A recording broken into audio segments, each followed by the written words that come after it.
Stay connected at urbanmusicreport.com for the hottest music features and videos, fashion reports, sports stories, entertainment news, and technology updates at urbanmusicreport.com. Stay connected. Welcome to the Urban Music Report channel. Today, we're going to go below the radar with an amazing new artist, Nzingha Ashford. How are you? I'm good. Thank you, Charles. Thank you guys for having me. How was the trip in? Coming here? You know, it's New York, so there's like the fear that you're not going to make it on time because the trains stop and they start. But I made it here, so it was cool. Well, you look amazing. Thank you. I appreciate that. So your story, I was going over your bio, and your story is really amazing. So I know it, so let's tell the world. Where are you from? Yeah, so I was born in Detroit, but I was raised... Motown. Yeah, yes, but I was raised between Detroit and Saginaw. Okay. My parents, they split when I was younger, so I would go to Detroit and be with my dad, and then I would be in Saginaw with my mother. So between the two of those places. So when did your love for music start? Like, when did you start singing? You know, I started singing... Oh, okay, so this is an interesting story. My brother and my sister... we went to church. I grew up in church, and so my brother and sister, they created their own singing group. Okay. And they used to sing like these hymns and things like that, and I would try to sing with them, and they would like be like, "Oh my God, you sound so bad." No, literally. And then there was just one day, and I used to be so mad about it, but there was just one day that I opened up my mouth and I started singing, and they were like, "Well, that's not that bad anymore." Right. And so I started to sing with them, and I learned from my older brother like how to do like runs and stuff like that, and we had a very like competitive relationship, so I just tried to learn as much as I could from him, and then it was like the gift just kind of like grew from there, and the passion for it grew. What about some of your influences? Like who influenced you coming up? So besides your brother.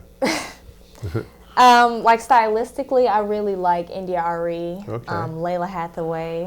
She's like mom to me. I love Brandy. Again, I grew up in church, so we could talk all day about the gospel greats that influenced me, like the Clark sisters, Kiara Sheard, Yolanda Adams. Wow. Oh my goodness, we could CeCe Winans. Right. So yeah, I really like jazz as well, though. So you know, Ella Fitzgerald. I'm sorry, Sarah Vaughan. Sarah Vaughan. And Barbara Streisand. Oh yeah, no, Barbara is great. Okay, I just gotta let you know, like she is one of my biggest influences. It's just the way that she can control her instrument is so inspiring to me. And she can still do it. Yes, she can still do it to this day. So definitely Barbara. Many others too, but those are the ones that are kind of coming to my mind right now. So when did you start singing like in public? Talent shows in school? When I was 11, I went to an art school. It's called Saginaw Arts and Sciences Academy.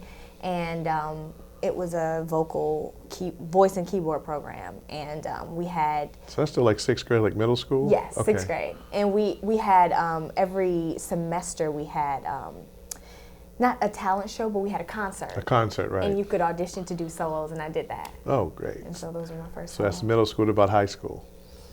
High school, I became very focused on being an academician. Okay. So I graduated high school valedictorian in my class. So I was very, I was very focused on getting straight A's, and because I knew I wanted to go to Howard. Right. So I performed in a few school plays, but I didn't do a whole lot of performing in high school. Only at church. I was on the praise team.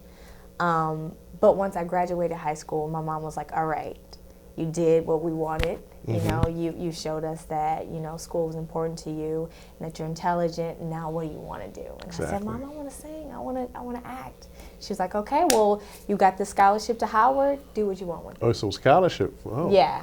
Scholastic scholarship. Yes. It was fantastic. It was a legacy scholarship. Legacy, okay. Yes. So you get to Howard. That's my old town, D.C. And Howard is an amazing school. A lot of talent there. A lot of really famous people have come from there from the arts, as well as, you know, all over. And so at Howard, your major was? Musical theater. See? There you go. Yes, it was. And that's where I really learned of Barbara. And what she contributed to the world of musical theater at Howard. And how you develop your talent. That's one thing that I noticed about you. You have that musical theater background. Yes. So did you perform at Howard? Or like, how was that? Yes. Was this more training than performances?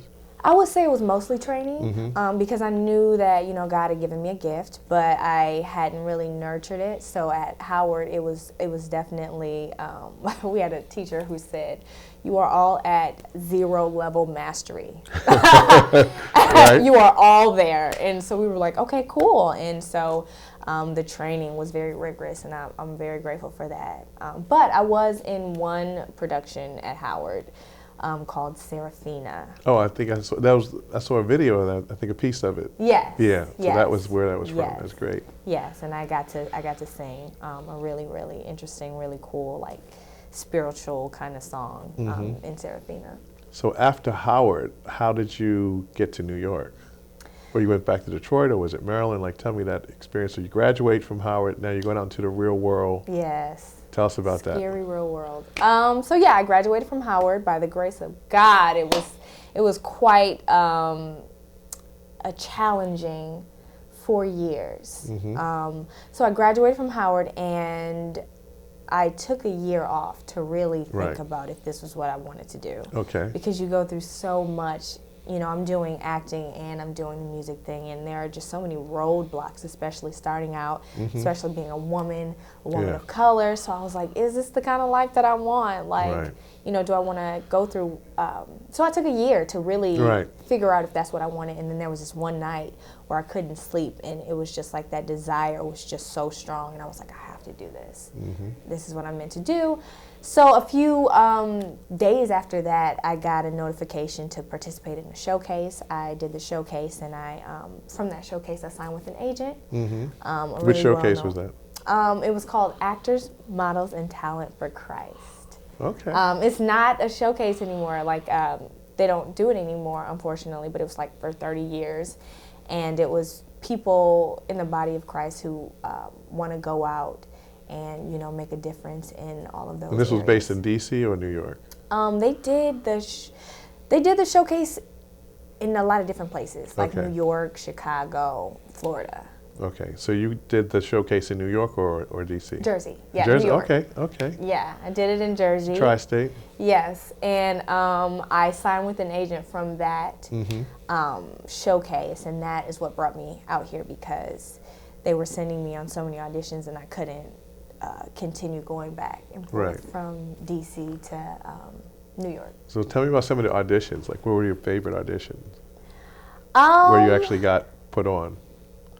That I got put on. I mean, well, this was a really well-known agent, so I was going out for movies. I remember I got this Marvel movie audition. I was like, oh my God, like how am I in this room? Like these Netflix series, so network television shows, Broadway, regional theater. Wow. Just a lot of different things. And I was really, I'm still very grateful to have had those experiences so early on in my career. But in terms of getting picked up, like what audition did you get picked from? Like what audition did you do and you got booked? Yeah, exactly. Yeah. So, what's your favorite booking? My favorite booking most definitely would be my co-star on The Godfather of Harlem. I got this really, really cool scene that I was chosen for by the producers when I auditioned. My friend actually works for the casting office, and so she was like, hey, I have a friend, I think she can do it, and the casting director has seen me for something else, so she was like, yeah, I thought she was good, let's call her in, and so I think, they liked me, and they sent my tape on to the producers, and they chose me. No, I can't wait to see that, because that Godfather of Harlem is going to be hotter than Power, hotter than Empire. It's going to be the hottest It's a really show substantive on TV. Show. Because it's real. Yeah. See, all the other shows like Power and Empire, they're made up characters. These are real characters with stories that people don't really know about. Yeah, and the history, like, I had no idea that, like, Malcolm X was he had a relationship with Bumpy Johnson. And had Adam a relationship Clayton Powell. with Madam. Yeah, Adam I Clayton had no Powell. idea. I didn't know that either. Yeah, I had and they no were idea. all intertwined in this really interesting way. You would have no idea, and those are I true love stories, watching it. real Yeah. stories. And then the mob's influence and the whole mixture. So and the government and the police force and just how it all just folds over into each other, and you're like, wow. So you're in episode 9? Yes. So let's see, they're up to like 6 now. So it's like, I guess in like 2 to 3 weeks, you'll be on. Yes, sir. I'm really excited about That's it. going to be great. I know I'm DJing the after party for the finale show. Oh. So you got to come by for that. Yes, I would love to. I always love hanging out with you, Charles. Yeah, it's been great. Yeah. So I want to know about because I'm still blown away with the whole Obama celebration. Like, how did you end up? I'm watching TiVo, and I couldn't believe that you were on there. Mm-hmm. And how did that happen? Yeah, so I was part of the Howard Gospel Choir, and I made relationships from the Howard Gospel Choir. So there was one day that the director, he called my sister and myself, and he said, "Hey, I need a few singers for this really cool thing." And he was like, yes or no? We were like, sure. And then it turns out to be, we're singing behind Yolanda Adams, who I spoke about, Kiara Sheard, who I spoke about, and Michelle Williams from Destiny's Child. And it was at the White House for the Obamas, his last BET celebration. And that night was probably one of the best nights of my life. It was so much Black excellence, and we had a great time. I mean, I watched the clip like, I guess maybe like a month after I recorded it, and I saw you, and I was like, wow, this girl's amazing. Yeah, thank you. That was I was really, really, really blessed and honored to have an opportunity like that. Well, that's fantastic. So you have a new single, Buzzing on the Underground. I know I'm playing it on my show, Top of the Clouds. Yes. That is an amazing record. It shows your whole vocal ability, and I love it. It reminds me of like the 90s vibe of Groove Theory and the Mellaroo. I love the way you sing. Your great tone is very distinctive. And with all artists sounding so similar today, your sound is just like refreshing. I appreciate that. But we're gonna take a break, and we're gonna come back with Nzingha, aka Zing.